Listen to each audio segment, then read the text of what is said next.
How to build a healthy home. Let me begin with a story among many. In the late 90s, it was right before the turn of the century. I like to say that. I feel like some type of veteran, been around since the last century. So it was the end of the 90s when I began a radio program. It was called Toward a Meaningful Life, the show for skeptics and seekers. It ran for a few years until, unfortunately, that radio station was sold to ESPN, and I wasn't ready to do sports radio. So basically the program came to an end. I really enjoyed it tremendously. It was very popular. It was a call-in show, a live show, every Sunday, 6 to 7 p.m. And one of the topics I addressed then was an outgrowth of the story that I'm about to share briefly. About someone who came to me, it was around the holiday season, Thanksgiving time, and said to me that I dread this holiday season because now we go back home and everyone's expecting us to come together for the holidays. And what do you do when home does not feel like home? That was the way he put it to me. And it wasn't the first time I heard such a question. It wasn't the first time at all. So I decided to do a show exactly on that topic. When the home does not feel like home. Now, I think we all understand what that means. But what is a home supposed to feel like? So he told me his own personal story. He says, since I grew up, my home was a dysfunctional war zone. When my father and mother would go at each other, we would cry and tremble in the bedroom. It wasn't always that way, he said, but it was unpredictable. That's what made it so difficult. There were times it was very pleasant, but then suddenly, and we had no idea why, we would blame ourselves. And it became a place I didn't want to be there. But as children, what option do you have? Finally, when I started going to school, I left home, I felt relieved. But then every time the holiday season would come, here we go again. All that dysfunctionality, all those fights. And then we were expected to all smile for the picture, the family picture. We had to smile. And it was really so unnerving, so disturbing, because this was like faking it. Because if you don't fake it, no, we can't acknowledge there's a problem. So home became for me a dreading experience, dreadful and dreading experience. So I decided to do the show on this topic. As I said, it was a live call-in. I can't tell you how many calls came in. One after other, one nightmare after another. I remember at one point, till today, at one point I said, is there anyone out there that has a pleasant, good story about their homes? So my conclusion was that either nobody has a good family home story, which I hard to believe, or I seem to be attracting all the people that have dysfunctional homes.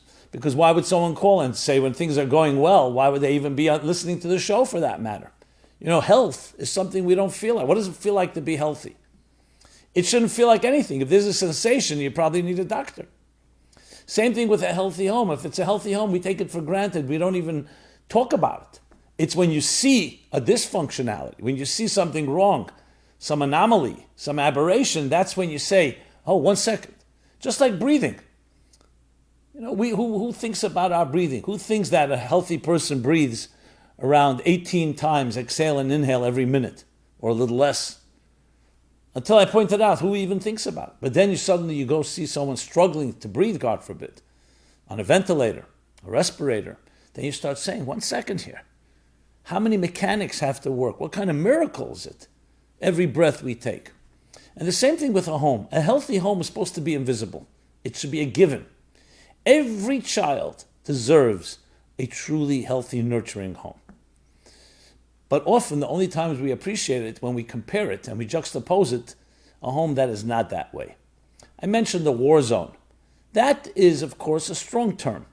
But there are homes that may not be a battle zone or a war zone, but they still can be empty, unloving, where you don't feel love, where the parents and all the adults in the home and all the people in the home are not really communicating well. So let's discuss what a home is. A good analogy would be a nest. A nest. You ever see birds? They nest. A new chick is born, and it has a home. It can't fly yet. It can't hunt. Can't protect itself. So its parents build a nest. This is the place where, when we say nest, a hearth, where the little bird, is fed, protected, watched over, a certain warmth. Nurturing is an excellent word to use here. You may recall a few weeks ago when we spoke about birth, we spoke about the idea of being engulfed, completely submerged in the embryonic fluids during pregnancy. For 9 months, that has extremely healthy form of building confidence, building love, building nurturing. A home is an extension of the womb in many ways. It's meant to be a place where it is a given that we're comfortable. It is a given that we are validated, that we are loved, that we are nurtured. There's enough hostility outside the door of our homes to contend with, and you want the home, especially for the young, impressionable children, but even for adult children and for adult members of the family, including the parents, to be the place that is an oasis and protects us from the hostilities around us. When you go outside, yes, there's the competition, there's the exploitation, and worse. But in your home, you want that to be the border, the boundary, that nothing of that toxicity enters into the home. So home is more than just a roof over your head. It's not just protecting you from the elements, from criminal elements, from the weather elements, from other forces that can anyway impede your security. It's not just a place of security. It's also a warmth. So a home is not just the absence of war zone, it's actually a love zone where people speak openly with each other with his unconditional love, where you look forward to a meal, a breakfast, a lunch, or a dinner, or a holiday, because people come together and there's that type of total acceptance. We may not agree, we may have different personalities, but there's that nurturing element. I grew up in a relatively, I would say, functional home. And I say relative, no home is perfect, no parents are perfect. None of us are perfect. But it was a given for me. Certain things were just a given. It took a while till I first discovered, when I heard from people their difficult stories, a mother that was never available. And when she was usually drunk. A father who may be the same story or a different story.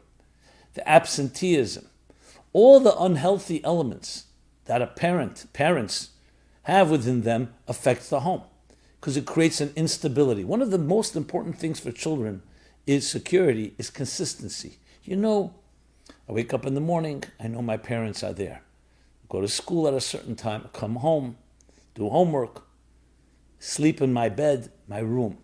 Any disruption of that routine for children is very disturbing. We may not appreciate it as adults because we're more resilient as adults. So a big thing, you move. I remember speaking to a family having a lot of problems with their children as they grew older. And immediately was pretty clear to me that there was some trauma. And it was obvious after they said to me, yes, when our children were approximately their young teens, one was 11, one was 13, one was 9. In those ages, we moved from one country to another. We thought it would be better. The children are flexible, children are resilient, and we thought that they would adjust. No, it was the worst scenario possible. Children did not adjust. They did not feel comfortable in the new school, in the new environment, making new friends. Each child had their own issue. And they said, why shouldn't they be able to be flexible? They're not locked in their ways, so we moved to another country. I said, it's not about being flexible. It's about taking away the consistency they had. Don't ever underestimate that routine. They know who their friends are. They know the name of the street. They know the grocery store. They know the environment. And they know their own rooms. When you start taking that away from children, it destabilizes their lives. And if you add to the equation parents that are also somewhat not perfectly consistent, it's very, very disturbing at that age. Now, I'm not saying that it's not possible to move and so on. That's not the topic. But we're sometimes not sensitive to what's going on. It's like taking a bird from the nest, and we're going to move the nest tomorrow here and then the next day there. That has an effect on the psyche. Because the building of confidence, the building of self-esteem, believing in yourself, is very much built on that security, the nurturing and even the consistency. That doesn't mean there isn't room for change, but it means that the certain basics are in place. I know where I'm going to sleep tonight. I know what bed it is. I know my blanket. I know my teddy bears, and so on. Now, the interesting paradox is that the more nurturing there is in the nest, the greater confidence the bird will have to spread its wings when it finally leaves the nest. Because when you're nurtured when you should be nurtured, you'll have the confidence then to really explore. Now we know there's always that element you could say, one second, what about the other extreme? Parents who suffocate their children. So nurturing, so protective, never let them spread their wings, never let them express their voices. That's an equal problem. But that's also due to parents who why are they suffocating them? Maybe they don't trust themselves. So it's a perfect combination, is what a home is, of having that nurturing element where every child and every member of the household feels that reinforcement, that validation. And at the same time, also feels the comfort and feels free to explore. You never stop a child from exploring. But where will they explore most and best? Not with strangers, not in homes they're not comfortable with, in their own environment. So in truth, when you think about a home is far more than a shelter. It's far more than a roof over your head. It's not just a house. It's a nurturing environment. And when you ask that question, were you nurtured? You will be able to quickly answer what your childhood was like, and very easy to predict what impact it had. I don't mean predict the details, but the general trajectory of our lives. Those that have had that nesting experience, that warmth, that nurturing, their lives are very, very different. Now, you'll say, well, what happens if I didn't have a home like that? What happens if my home is like the guy that I described earlier, did not feel that his home was a home? So that doesn't mean all is lost. Never, ever think that way. But you need to be aware what's lacking, because the cure of any problem, half of the cure of a problem is awareness. When people say, no, my childhood was fine, and then you start asking some questions, you find out it was far from fine. It was a war zone. And children had to cower in fear and retreated, not knowing where their love is coming from next. The unpredictability, that has very deep impact. Acknowledging that is the beginning of all healing. Because now the question is, how could I find an alternative? How do I find nurturing elements that replace that which my home should have given me and didn't give me? Now, of course, this isn't black and white. Every one of us is different. Every one of us has different life experience. And we all know there's a whole mixture. You can have many beautiful elements in your child life, in your home life, in your home. And you can have also elements that are not so. That is why we need to give it thought with discretion. And the great challenge, of course, is not just the past. What kind of home are you going to build? And here let's lead this not just into a home in the physical sense of the word. Let's talk about relationships, because that's what it comes down to. You know those people, you meet them, they always bring a smile to your face. You feel a certain being uplifted. They have a sparkle, a kindness, a generosity of spirit. Doesn't mean they're always giving, but there's just that vibe they give off. That's a home-like vibe. Some people say, I like speaking to you, it feels like home. I like going to certain places in the world. I feel like home. Nothing like home. No place like home. What are we saying when we say that? When Dorothy said that in The Wizard of Oz, what did she mean? It wasn't just the comfortable and the predictable of knowing where the home is. It's that element of sincerity, of genuineness, of reliability. I know these people. I grew up with them. I can tell you, in my own life experience, I've given classes for many, many years. And I used to give them in my home.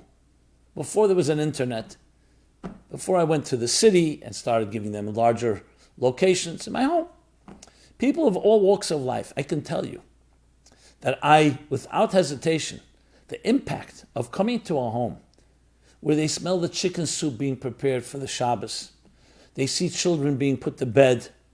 Just a calmness I personally saw had, in my opinion, more impact than what the teachings that I conveyed. Because many people did not have that. It was when I first recognized the importance of it.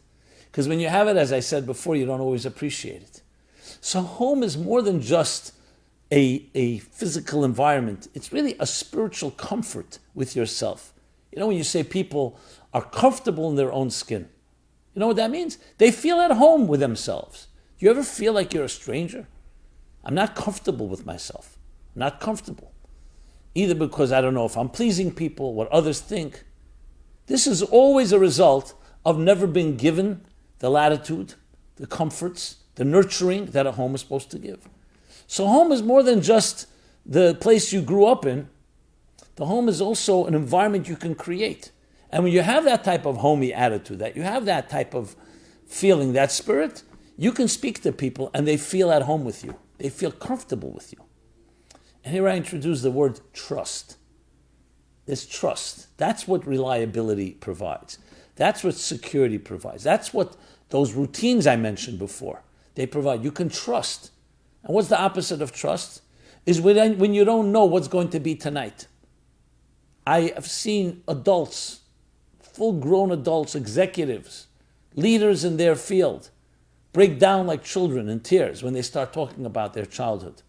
I did not know if my father was going to come home, and if he did come home, what mood he would be in. And if he drank, what he would do. And sometimes with the mother, the same. That not knowing, you can see it in the eyes of people, no matter how old. You just see that fright. Because that's what a home does. It creates comfort. A bird in a nest knows that its mother or father is going to come back with worms or food. It knows it's going to be nurtured. It knows this is my nest. It's not a dysfunctional chaos. It's not a war zone. And when it does become one, it literally undermines and destroys the very morale. But as I said, not all is lost. Because when you know it's lacking, now you build it. And you can build it with people, with friends, obviously building it through finding the right soulmate and a sacred marriage, building your own home. And not to be afraid, many say, I can't build a home because I never lived in a normal home. No, learn by process of elimination. What was not done, you do. Create that type of environment. A child should be able to come to a parent and have a conversation and not be afraid that the parent is too busy or too critical and so on. A type of givens, the givens that are necessary, that I know I can breathe here. In Hasidic texts, it talks about the divine seeking a home in, of all places, in this hostile, materialistic, selfish world. And what is a home described as? A place where you can kick off your shoes and feel completely comfortable. Where you don't have to put on a face and a mask and defense mechanisms and different layers of armor to produce, to project, to please other people's expectations. You can just be yourself. And no one's going to attack you. And no one's going to criticize you. Yes, you come and you feel that type of, I can just take off all those garments. I can take off all those masks, all those camouflages that I use, that I need in other places. So ask yourself that question. When you come home, do you feel that way? Would you like to feel that way? What would it take to build a home that was that way? It's not as difficult as we may think. It's difficult when you allow yourself to be trapped by your past and you allow your history to define your future. When you feel you're a victim of circumstances, that you're not in control. But once you recognize, you know what? I can build a home like that. I can invite guests to my home. I want them to feel comfortable. You ever go to a party? You immediately can sense tension. You know the tension comes from the top. The hosts are tense, everybody else is tense. Then you come to a party, an event, and you just feel the joy, the ease, the lightness of spirit. You don't feel any type of heavy air, something in the air. Because the host, the people at top, have created that type of environment. You and I can create that. We don't have to wait, We don't have to wait for someone to do it for us. I know many of us think, I don't have control. I want someone to give it to me in a platter. You have total control. It comes down to your attitude. So next time, I remember I was in airports today are a rarity. Who travels? But I remember, it was maybe 2 years ago, I was online, the security line going, and there was a woman who seemed to be very, very tense. She was behind me, but then she decided she has to move in front of everybody. And she did. Some people yelled at her, as usual, like road rage. There's also security line rage, or whatever you call it. And I remember it was a Friday, and she's looking at me, and she's looking with her eyes, like I didn't know her. I had said nothing. She says, "Why are you looking at me like that?" She says. You think I don't know Shabbos is coming, and you think I'm also Russian. Why do you think I didn't say a word. I didn't say that you skipped ahead of the line, and why don't you wait your way? She was angry. So I said to her with a very pleasant smile, I said, so I want to wish you a good Shabbos. It should be a very menuchadik, I said, a very peaceful, very calm and serene Shabbos. And with a smile. She still didn't accept it that easily, but we were on the same flight. So we're going to the gate. At the gate, she's looking at me and she says to me, I want to thank you for your words. I don't know who it was. I don't know what, but I saw right away, did it solve the problems? I don't know what's going on in her. Is she carrying a lot of weight? Something happened then? Is there something in her history, in her childhood? My point is we all have that ability. Stop yourself if you feel tense. I don't mean you don't have the right to be tense, but stop yourself in projecting it to others. Create a home, even when you're on the line, even in simple, mundane matters. Create the environment you would like to see. You'd be surprised at the results. Create nurturing. Nurture yourself, nurture others, and you'll be surprised what will be the result. The result will be that you'll begin creating a home. So no matter what your life has been like and what it's like now, we have tremendous opportunity. Today, many of us are homebound, to some extent at least. So you can either be bitter about it and complain, or you can say, this is an opportunity. Maybe I can revisit and reclaim what a home is supposed to be like. That comfortable, beautiful environment where people can just talk. They cannot talk. There's no judgment. There's total trust and care. This is not a contradiction, as I said, to disagreements. But there's a way to disagree that doesn't have to be personalized. I wish it upon each one of us, each one of you, to be able to build such a home, wherever you are in your life. If you have a home, to look at it, you could always improve it. We always can improve. There's always things you can tweak and grow. If you don't have a home like this, you can start building one.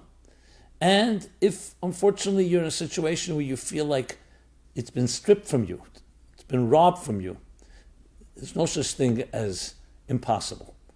Begin to find the people that are nurturing. Look at your Rolodex, look at your contact list. Start reaching out to people that you feel comfortable with. When they speak with you, you don't feel criticized, feel you have to prove yourself, being judged. Find people that create that type of home attitude. Piece by piece by piece. Like we build a home physically, we can build a psychological, emotional, and spiritual home where we're all really comfortable. And ultimately create of the whole entire world, which is just individuals like us, that becomes a home for the divine, a garden, a place where God himself is comfortable to be here with us, where your soul is comfortable in your body, where your spirit is comfortable in the world in which we live. It's doable. It's possible. Absolutely. Well, this has been Simon Jacobson, Meaningful Life, talking about how to build a healthy home on all levels. Love to hear your feedback, your comments, your thoughts. Share, like, all the different verbs that are used today to get the word out there. And it's an honor, really an honor. And I'd like to feel that some of the words I share, that I come from my heart, create a home, even though it's not a physical home, it's a virtual home, a home for our souls to know that you have a place in this world and you are valued for it, because what you have to accomplish, you and only you can accomplish. So check us out at meaningfullife.com. There you'll find full schedule of programming. We're here every Sunday, 3 p.m. Eastern Daylight Time, going through the chapters of Toward a Meaningful Life. Thank you. and enjoy the rest of the day and the rest of the week. Be well.